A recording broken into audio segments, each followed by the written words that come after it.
ആരാധനാലയങ്ങളുടെ മറവിൽ ഭീകരവാദ ലോഞ്ച് പാഡുകൾ ഒരുക്കി പാകിസ്ഥാൻ. പാക് അധീന കാശ്മീരിൽ നിർമ്മാണ പ്രവർത്തനങ്ങൾക്ക് വേഗത കൂട്ടി ലഷ്കർ-ഇ തോയ്ബ. ഉപഗ്രഹ ചിത്രങ്ങൾ പുറത്തുവരുന്നു. ഒറ്റ നോട്ടത്തിൽ മസ്ജിദുകൾ എന്ന് തോന്നുന്ന നിർമ്മാണങ്ങൾ യഥാർത്ഥത്തിൽ മസ്ജിദുകളല്ല, മർക്കസുകൾ അഥവാ ഭീകരവാദ ലോഞ്ച് പാഡുകൾ എന്ന ആശങ്കപ്പെടുത്തുന്ന വിവരങ്ങളാണ് പുറത്തുവരുന്നത്. ജാഗ്രത കൂട്ടി ഇന്ത്യൻ സേന. പാക് അധീന കാശ്മീരിൽ ഭീകരപ്രവർത്തനങ്ങൾക്കായുള്ള അടിസ്ഥാന സൗകര്യങ്ങൾ ലഷ്കർ-ഇ തോയ്ബ വർദ്ധിപ്പിക്കുന്നതായി വിവരിക്കുന്ന ഇന്റലിജൻസ് റിപ്പോർട്ടിലാണ് ഈ വിവരങ്ങൾ പങ്കുവച്ചിരിക്കുന്നത്. ലഷ്കർ-ഇ തോയ്ബ പാക് അധീന കാശ്മീർ വക്താവ് ആമിർ സിയ അടുത്തിടെ പുറത്തിറക്കിയ ഒരു വീഡിയോയിൽ നിർമ്മാണത്തിലിരിക്കുന്ന ഒരു കെട്ടിടത്തെ മസ്ജിദ് എന്ന് പറയുകയും അബദ്ധത്തിൽ മർക്കസ് എന്ന് സംബോധന ചെയ്തതും ഈ നിഗമനം ശരിവയ്ക്കുന്നതിലേക്കാണ് വിരൽ ചൂണ്ടുന്നത്. നീലം താഴ്വരയോട് ചേർന്ന പ്രദേശത്ത് ഭീകരപ്രവർത്തനങ്ങൾക്ക് എന്ന് സംശയിക്കാവുന്ന നിർമ്മാണ പ്രവർത്തനങ്ങൾ നടക്കുന്നതായി ബന്ധപ്പെട്ട വൃത്തങ്ങളെ ഉദ്ധരിച്ച് വാർത്താ ഏജൻസികൾ റിപ്പോർട്ട് ചെയ്യുന്നു. ഇതിന്റെ ഉപഗ്രഹ ചിത്രങ്ങളും ഫോട്ടോകളും പുറത്തു വന്നിട്ടുണ്ട്. ലഷ്കർ-ഇ തോയ്ബ ഷാർദ പ്രദേശത്ത് നിർമ്മിക്കുന്ന പുതിയ കേന്ദ്രത്തിന്റെ നിർമ്മാണ പ്രവർത്തനം വേഗത്തിലാക്കിയിട്ടുണ്ട്. നവംബറിലാണ് ഈ കേന്ദ്രത്തിന്റെ നിർമ്മാണം ആരംഭിച്ചത്.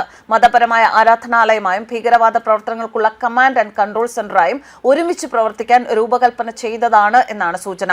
ഇത്തരത്തിൽ 4 കേന്ദ്രങ്ങളുടെ നിർമ്മാണ പ്രവർത്തനങ്ങൾ പാക് അധീന കാശ്മീരിൽ നടക്കുന്നുണ്ടെന്നാണ് റിപ്പോർട്ടുകൾ. ലഷ്കർ-ഇ തോയ്ബ പാക് അധീന കാശ്മീർ യൂണിറ്റിന്റെ ഡെപ്യൂട്ടിയായ റിസ്വാൻ ഹനീഫ് നീലം താഴ്വര സന്ദർശിക്കുകയും നിർമ്മാണ പ്രവർത്തനങ്ങൾ വിലയിരുത്തുകയും ചെയ്തതായുള്ള റിപ്പോർട്ടുകൾ ആശങ്ക ഉളവാക്കുന്നതാണെന്ന് ഇന്റലിജൻസ് വൃത്തങ്ങൾ സൂചന നൽകുന്നു. മുൻപ് ഓപ്പറേഷൻ സിന്ദൂറിന്റെ ഭാഗമായി ലഷ്കർ-ഇ തോയ്ബയുടെ റാവൽകോട്ടിലെ നിരവധി ലോഞ്ച് പാഡുകൾ ഇന്ത്യൻ സൈന്യം നശിപ്പിച്ചിരുന്നു. ഇവിടം ഭീകര താവളങ്ങളുടെ മറ്റൊരു പ്രധാന നിർമ്മാണ കേന്ദ്രമായി ഉയർന്നിരിക്കുന്നതും ആശങ്ക കൂട്ടുകയാണ്. ആരാധനാലയങ്ങളുടെ മറവിൽ ഭീകരവാദ ലോഞ്ച് പാഡുകൾ തയ്യാറാക്കാനാണ് ലഷ്കറിന്റെ നീക്കമെന്നും റിപ്പോർട്ടുകൾ സൂചിപ്പിക്കുന്നു. അതേസമയം വിനോദസഞ്ചാരികൾ ഉൾപ്പെടെ 26 പേരുടെ ജീവനെടുത്ത പഹൽഗാം ഭീകര ആക്രമണത്തിൽ 8 മാസത്തിനു ശേഷം ദേശീയ അന്വേഷണ ഏജൻസി പ്രത്യേക NIA കോടതിയിൽ കുറ്റപത്രം സമർപ്പിച്ചു. പാകിസ്ഥാൻ കേന്ദ്രീകരിച്ച് പ്രവർത്തിക്കുന്ന ലഷ്കർ-ഇ തോയ്ബ, അതിന്റെ പോഷക സംഘടനയായ ദ റെസിസ്റ്റൻസ് ഫ്രണ്ട് എന്നീ ഭീകര സംഘടനകൾ ഉൾപ്പെടെ 7 പ്രതികൾക്കെതിരെയാണ് NIA കുറ്റപത്രം സമർപ്പിച്ചിരിക്കുന്നത്. ലഷ്കർ-ഇ തോയ്ബ ആസൂത്രണം ചെയ്ത ആക്രമണം TRF വഴി നടപ്പാക്കി എന്നാണ് ഇതിൽ പറയുന്നത്. ഏപ്രിൽ 22-നാണ് പഹൽഗാമിൽ ഭീകരാക്രമണം നടന്നത്. ലഷ്കർ-ഇ തോയ്ബയുടെ പ്രധാന കമാൻഡറായ സാജിദ് ജാട്ടനാണ് പഹൽഗാം ആക്രമണത്തിന്റെ പ്രധാന ചുമതല ഉണ്ടായിരുന്നത്. 1597 പേജുള്ള കുറ്റപത്രത്തിൽ ഇയാളുടെ പേര് ഉൾപ്പെടുത്തിയിട്ടുണ്ട്. ജൂലൈയിൽ ശ്രീനഗറിന് സമീപം പോലീസുമായുള്ള ഏറ്റുമുട്ടലിൽ കൊല്ലപ്പെട്ട പാകിസ്ഥാൻ ഭീകരരായ സുലൈമാൻ ഷാ, ഹബീബ് താഹിർ, ഹംസ അഫ്ഗാനി എന്നിവരെയും NIA കുറ്റപത്രത്തിൽ ഉൾപ്പെടുത്തിയിട്ടുണ്ട്. രാജ്യത്തിനെതിരെ യുദ്ധം പ്രഖ്യാപിച്ചതിനുള്ള കുറ്റങ്ങളും പ്രതികൾക്കെതിരെ NIA ചുമത്തിയിട്ടുണ്ട്.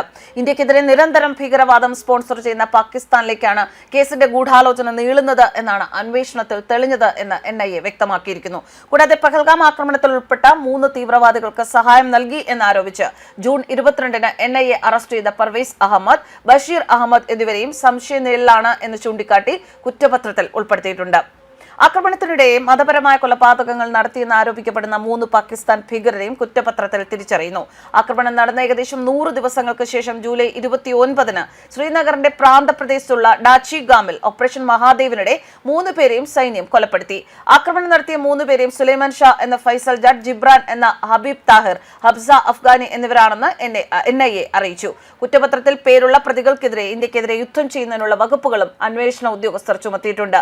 ഭീകരർക്ക് അഭയം നൽകിയതിന് 2025 ജൂൺ 22-ന് NIA അറസ്റ്റ് ചെയ്ത പർവേസ് അഹമ്മദ്, ബഷീർ അഹമ്മദ് ജോത്താഡ് എന്നീ 2 പ്രതികൾക്കെതിരെയും കുറ്റപത്രം സമർപ്പിച്ചിട്ടുണ്ട്.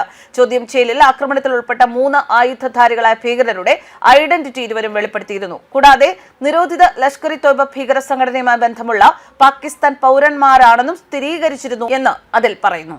News desk കർമാനസ്.